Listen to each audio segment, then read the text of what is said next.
bol dei te le ban mi thing te len na mi chon si te chu pakai zalin le ngun te chung gam ni lum lo na gam ma Hallelujah pakai lo pi hen Hallelujah hi hen Hallelujah mi hu hing ding in ahung pi nge o pakai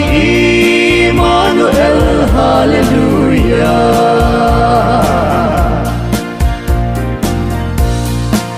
sunga chun thi san lu a long ha Giêsu thi san lo pi Calvary a chon si thin na dim nga hung lung chu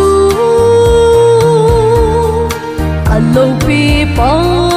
kai thi san hallelujah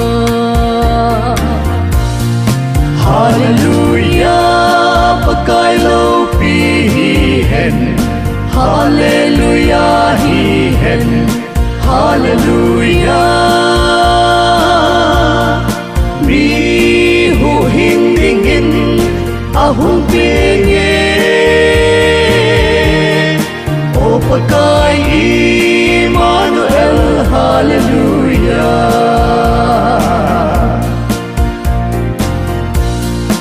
ahung kit mi pi ki khop ni ting le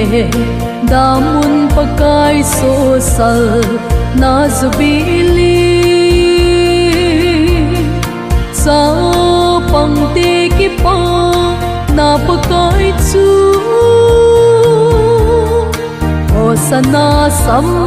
mun chung lung pen cha pa chu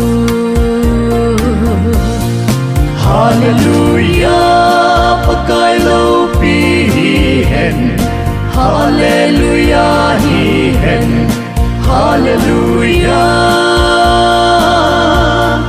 mi hu hing ding in ahung pi nge o pakai Emmanuel Hallelujah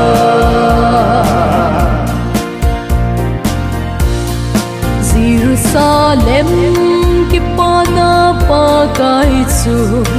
Jerusalem ki pa na pakai chu pakai min na hum te ki pa u alo pi pakai ki san hallelujah Hallelujah pakai lo pi hen Hallelujah hi hen Hallelujah mi hu hing ding in ahung pi